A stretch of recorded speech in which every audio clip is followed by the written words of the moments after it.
Alam nyo ba, hindi lang ang mga bayani sa libro ang lumaban para sa ating kalayaan. May mga katutubong tribo rin na hindi nagpadala, buong tapang na hinarap ang mga dayuhan.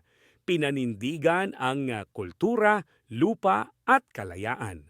Ito ang ating top 10 katutubong tribo ng Pilipinas na lumaban sa mga mananakop. Pero bago yon, like, comment at subscribe kung gusto nyo pa ng mga content na katulad nito.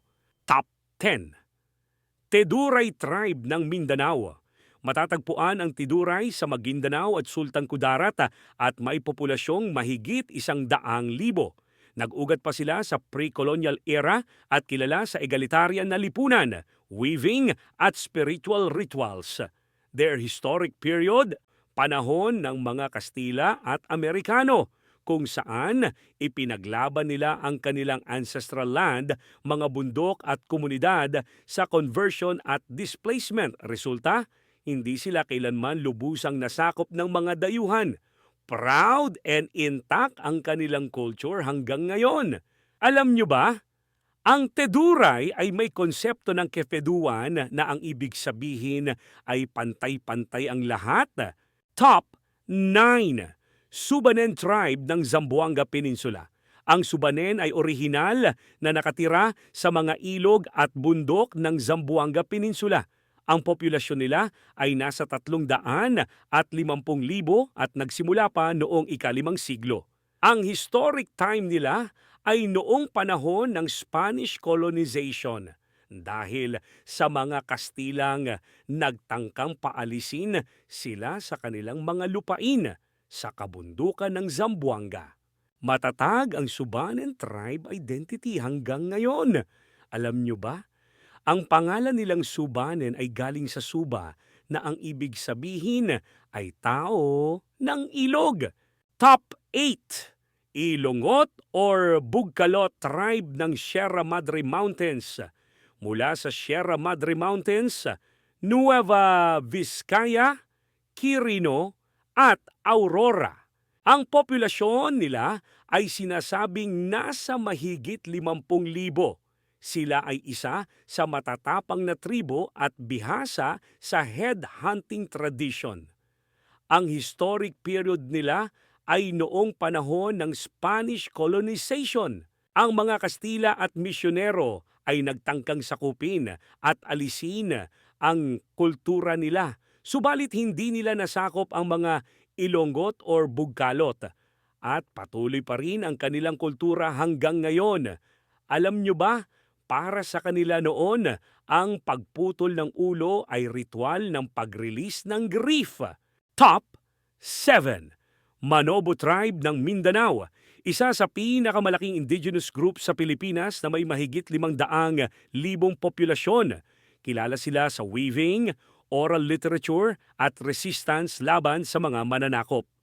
Historic time, Kastila, Amerikano at mga Christian settlers ang kanilang kinalaban dahil sa kanilang matinding pagtutol sa land grabbing at forced assimilation ng mga ito.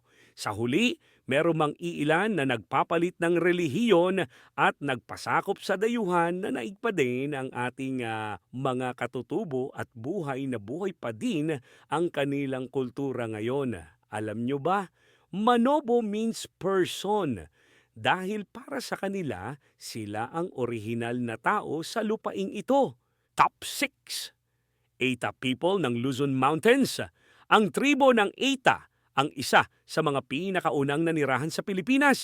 Ang populasyon nila ay tinatayang 30 hanggang 50,000. Nomadic lifestyle, skilled in survival, archery, and guerrilla warfare. Historic period, Spanish, American, and Japanese colonizers. Lahat ng nanakop, lahat sinabayan. Ginamit nila ang kabundukan bilang depensa at dahil doon, hindi rin sila nasakop ng tuluyan. Alam nyo ba? Maraming Eta ang naging guerrilla fighters noong World War II, tunay na mga mountain warriors. Top 5. Kalinga Tribe ng Cordillera. Mula sa Cordillera Highlands, ang Kalinga ay kilala sa warrior tradition at tattoo culture. Ang populasyon nila ay tinatayang 120,000 at mahigit at nagmula pa noong sinaunang panahon. Kilala sila sa kanilang tribal tattoos at headhunting traditions, historic time, Spanish and American period, year 1900s to 1970s. Kinalaban nila ang mga Kastila, Amerikano at pati na rin ang Marcos regime dahil sa proyekto nitong Prodam sa Chico River. Tumindig sila para sa kanilang lupain at ang iba ay naging martir gaya ni Macleing Dulag. Alam nyo ba? Ang batok tattoos nila ay marks of honor and bravery.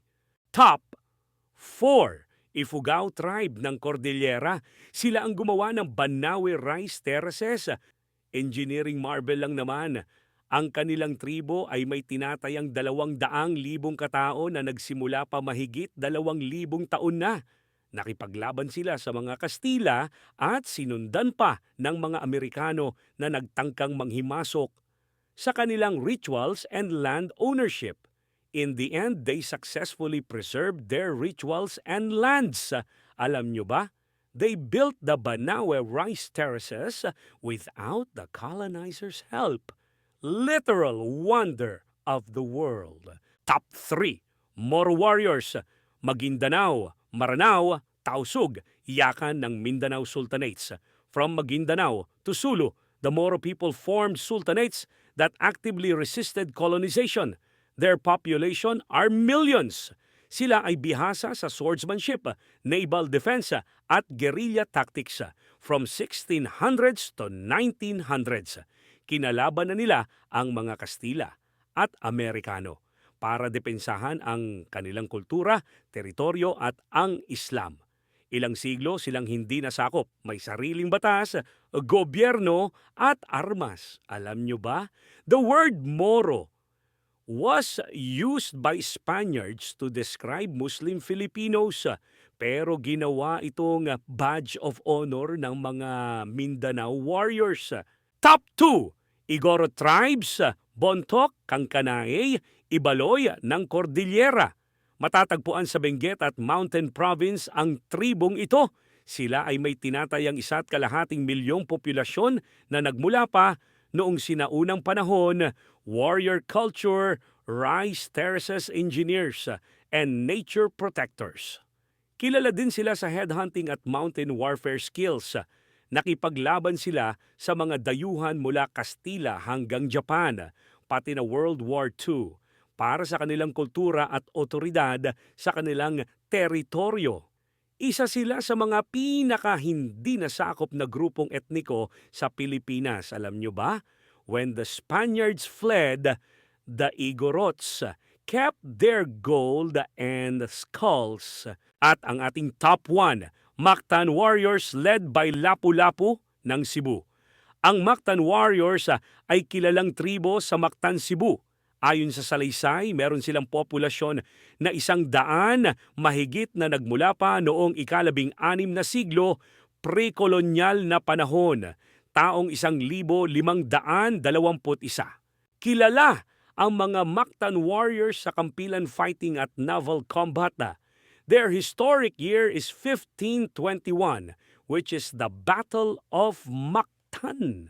Kalaban ng mga Mactan warriors ang mga Kastila na pinangungunahan ni Ferdinand Magellan na naganap sa Mactan shores dahil sa pagsalungat ni Lapu-Lapu na magpasakop kay Raha Humabon at sa mga Kastila.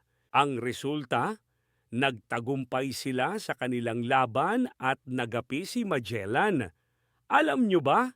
Si Lapu-Lapu ay kinikilala bilang unang bayani ng Pilipinas. At ito pa ang 3 bonus warriors natin. Number 3, Sultan Kudarat ng Mindanao. Ang matapang na pinuno ng Sultanate of Maguindanao na walang inuurungan. He defended Mindanao for decades of Spaniards colonization, year 1600s. Number 2, Macleing Dulag ng Kalinga, isang matapang na tribal chieftain ng Kalinga na tumutol sa Chico River Dam Project ng rehimeng Marcos. Namatay siya sa laban pero naging icon siya at tinaguri ang Voice of the Mountains. At ang number 1, Princess Urduha, ang legendary warrior queen. Siya ang pinaniniwalaang matapang at matalinong warrior princess ng Pangasinan. Bagamat hindi fully verified sa history books, she represents Filipina strength, leadership, and mythic royalty. Alam nyo ba? Kahit animated film, may sarili na siyang version. Queen thinks only. At ayan na nga ang ating top 10 listahan ng mga katutubong buong pusong lumaban para sa ating kalayaan. Hindi lang sila parte ng kasaysayan, sila ay buhay na patunay na ang Pilipino ay likas na matapang, mapagmahal sa bayan at tunay na palaban. I-comment mo na kung anong tribo ang pinakanabilib ka. Mag-subscribe para sa susunod pang mga kwentong katulad nito at i-like mo na rin to kung proud Pilipino ka. Hanggang sa muli, kabida!